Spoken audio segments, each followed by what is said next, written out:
Good day, Hudson Valley. I'm your host, Lisa Caslin, and welcome to our show where we bring you the best of what's happening and who's happening in Putnam, Westchester, and Dutchess. Today we're going to end our four-part series on community behavioral health with a discussion about veterans' mental health and some of the stressors that they're experiencing when they come back home. We have a panel of expert guests today, and I'd like to introduce first Carl Rohde, who's the director of Putnam County Veterans Service Agency. Welcome. Jessica Mizuko, who works with Carl, and she's a coordinator of Veteran Services for the Mental Health Association. Welcome. Thank you. And Jessica Granger, who's a vocational specialist for the PROS program at Putnam Family and Community Services. Thank you all for coming. Thank you. Carl, I want to start with you. I was doing some reading, and I was on the VA website, and I was startled by some of the statistics. That in New York State alone, we have almost 900,000 vets in our state, and I know that there's also been a lot of reports commenting on the lack of care, or the VA is just not able to keep up with the need for mental health services for these guys. So what do you think is going on? Why do you think it's so difficult for us to provide the treatment that they need?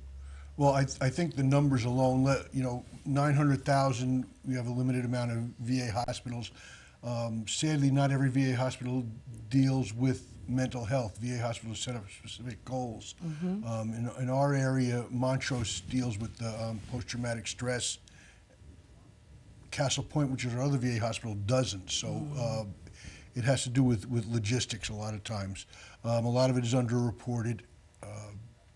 Veterans don't report that they're having problems. They try to deal with themselves. That's what they were taught in the military. Deal with the problems that you have and move on. Right. So I think a lot of it is and I don't want to say the macho, but because I don't think that's what it is, but it's the self-preservation. Suck it up. Yeah, what you were taught. Yeah, I think that's a lot of it. So if you were to do an appraisal yourself, what would you say how are they faring in general, and what would you say are the biggest issues for them right now? I think the single biggest issue that we're dealing with as a nation, and impacting both veterans and active duty military, is the suicide rates. Yeah. 22 veterans a day are committing suicide, and it's not just the recent veterans.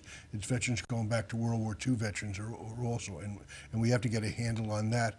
An interesting statistic: there's, with Afghanistan war still going on, the more service members died of their own hand than died in Afghanistan in the last 2 years, each of the last 2 years, and that's sad. And we've got to not only get a handle on the why, we've got to get a handle on how can we prevent it, and that's not easy. It's a daunting task, but we have to work on that. Absolutely. So I would say that's the biggest issue right now. So I know that you have recently been, I guess, promoted, if you will, in your capacity as full-time director, right? Right, I'll be the full-time director of Veteran Services in Putnam. So what is your office doing specifically to support these vets, and how are you helping them? Well, we're going about it several ways. First, I just want to say one thing, and I think there's a great misunderstanding of post-traumatic stress disorder. Post-traumatic stress disorder is not what's wrong with a veteran. It's not what's wrong with me. It's what happened to me. Okay. And I think that's a distinction that we have to make. Back in the Civil War, post-traumatic stress, they've had it forever, but it was called soldier's heart. Oh, okay. And I think that's a lot better way to think of it, that there's some sort of change, we don't know what it is, and we have to deal with it, rather than a stress disorder. I just think that has negative connotations. My office is trying to become proactive in the community. We have, my deputy and myself have trained recently to give Safe Talk suicide. It's not prevention. It's more well, not even really prevention, but to be able to recognize when somebody may have stressors for suicide. Okay. It's not an intervention yet.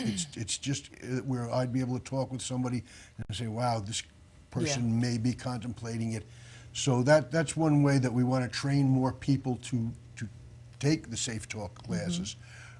We also are doing a lot of outreach, going out, asking the veterans what they need, where the problems are, trying to get them into the in for help into our office to get their paperwork done so they can apply for their entitlements and their benefits.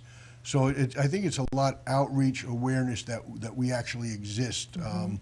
Up until a few years ago, people may not have known that we had a veteran service agency, and we can't do that anymore. Yeah. We have to be proactive. We can't wait for the veteran to come to us. We have to go out and seek them out. Yeah, you have to market yourselves. Correct. Right? Yeah. So I think that one of the steps that you're taking, which I think is very positive, is to implement this program, right? Talk about that, the peer-to-peer program that you're working. It's the Joseph Dwyer peer-to-peer program. Yeah, I'm working with MHA on this. We contracted with them. Joseph Dwyer was a Iraqi veteran, iconic picture of a fully geared veteran carrying a fully geared active duty Iraqi veteran carrying a little baby to safety. And that was Joe Dwyer. And Lee Zeldin, who was a senator, he's still senator, will be leaving office this year, was a friend of his. And he said, we've got to prevent this. So he thought that peer-to-peer, one-on-one talking, veterans helping veterans would be the best way to go about it. And he put together a program where 11 counties throughout the state are getting funds to run peer-to-peer. And what we have done is we contacted MHA, and they had an idea. Well, actually, they contacted us, and they had an idea to do these warm lines where a veteran or a family member can call up just to talk to somebody, not for clinical help, but just to talk to somebody. So, and we're calling it vet to vet, but it's still the peer-to-peer. It's veterans helping veterans. And we've started training in that. And again, what my office is doing besides that, both my deputy and myself are trained to go in if they have a day where the people that are answering the phones can't come.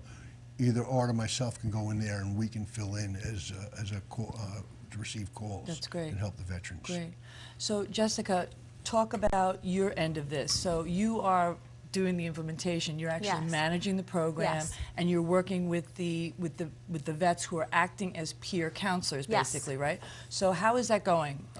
What's the rollout been? So far so good. I think we definitely need our veterans in Putnam County to, kind of step out. There was a survey that was dispersed into the community about a month ago, 2 months ago, and the primary result was that veterans in Putnam County needed assistance with VA and access to health care. So what we are trying to do as a team is kind of respond to the community. What do our veterans need? Some veterans don't feel like they can go to the VA. So that's why we have this peer-to-peer program, so they know that they're not alone in this process. That's good.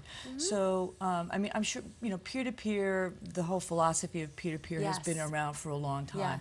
I think, in particular, and you touched on this before, this particular demographic really struggles with, admitting to, this, that they're having issues, that, they're having some kind of difficulty, and they probably don't like to say that they need help. Why do you think it is more acceptable to them to talk to, a former vet or a buddy than it would be to maybe a more traditional counselor? Sure. There's clinical research that shows that when you have someone that has experienced the same type of trauma that you have, there's this feeling, I can't describe it. I've been in it many times where I'm having a bad day and someone else said, hey, I've been through that, so I know what it's like. There's something about that just creates this powerful connection that opens the doors, versus someone who's clinically trained may not have been through that traumatic experience, really doesn't know what to say. As a social worker, I can tell you that I have been trained on how to respond, but it's not the same when you speak to someone who has, sustained the same experiences that you have. So it's a very powerful, that same boat phenomenon is a very powerful movement. So Carl mentioned the crushing numbers associated with suicide in this community, and also, post-traumatic stress disorder. Is there anything in particular, during this training, how you're working with these peer counselors, how are they able to really work on those two particular issues? What is it that they're... So we do a couple of different things. One, we have our peer specialists who are ambassadors, and they are veterans, so they are answering the phones. We are creating different workshops, lunch and learns to talk about post-traumatic stress disorder, and things of that sort. You know, there's a solid statistic, I'm not sure what it is. I want to say it's above 56% of active duty members that when they come back to the United States, they don't return to their origin, to their original communities. So most of these individuals are stationed somewhere else with no support system. So you wonder why the suicide rates are so high. It's very important that we develop these supportive environments for our veterans to help with the treatments of post-traumatic stress disorder and for suicide prevention. Yeah, I agree. So I know the MHA is excellent at reaching out and providing resources, you know, mental health in particular. When it comes to you know, an instance where you might, one of your peer counselors might encounter somebody who, you know, really may look to do harm to themselves or others. Yes. What's the next step there? How do you then transition from, you know, the services that you offer and then maybe you don't offer those services? How do you handle that continuum of care? Right, so our program is not clinical, so we have developed relationships within our community to clinical services. So for us, you know, our closest relation would be Putnam Family Community Services. So again, our ambassadors, our phone specialists are trained to deal with a situation in which if someone is going to harm themselves through the assist and the safe talk trainings that Carl has provided. However, if it comes to a point where the ambassador does not feel trained, then we do refer them to Putnam Family or a program that we know is veteran specified. Veteran friendly, right? Yes, veteran friendly. Yeah, yes. great. Thank you. So Jessica Granger, you're with Putnam Family and Community Services. And I know that your agency is sort of reacting to, you know, the void right now. And I wanted you to talk a little bit about that. How are you gearing up to help vets?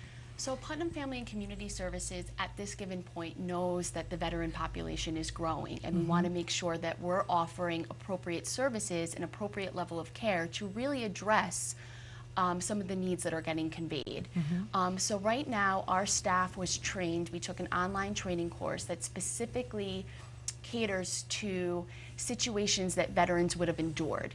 Because us not having actually gone through the experience of what a veteran had endured, we need the educational component of it. So by taking this online training course, it walked us through different facets of what a veteran may have encountered or endured, which better prompted us to address some of the needs that they may come to us, mental health-wise or otherwise. So it's as simple as, you know, I'm a vet, I'm feeling like I need some help, I come in. I don't necessarily want to talk to somebody who doesn't understand my background and then have to rehash that whole experience, right? So that training basically sensitizes the clinician to all of that, and they can kind of, yeah. Absolutely, we feel more empathetic towards it. We have more of an understanding as to what's really behind this, what's facilitating this mental health system, or what's facilitating this void, so that we can better appropriately address it. That's great. So I want to make sure that we put up a graphic for more information. I think we have all your website addresses, and most importantly, what is the number for the peer counseling, vet to vet? Yes, the warm line number is 845-278-VETS, so that's 8387. Great, and is that a 9 to 5 number? Is it 24 hours? Is it? It's from 11 to 4, Monday, Tuesday, Wednesday, and Friday. And on Thursdays, we're open from 11 to 6. Okay, perfect. Anything else you want to tell the audience that you think is important? Anything else that the vet should know? I would say the thing is that vets are regular people in your community. You may not even know who is a veteran. Ask a person if there's a veteran. Sometimes people say it's window dressing, but you know, go to veteran ceremonies, go to Veterans Day, go to Memorial Day. Don't treat them as a holiday. You know, attend them and meet some veterans. Talk to them. We're pretty much regular guys. I know the VA down in Pittsburgh just had a seminar to get their people to understand veterans better, and they depicted veterans as Oscar the Grouch, which I think was a pretty negative way to do something. But we're not. We're just regular guys in the community, and talk to us, guys and girls. I get yelled at all the time. Yeah. We appreciate everything that you've done. I think we're about out of time, Okay. but thank you so much for joining, Thank and have you. a great day, Hudson Valley.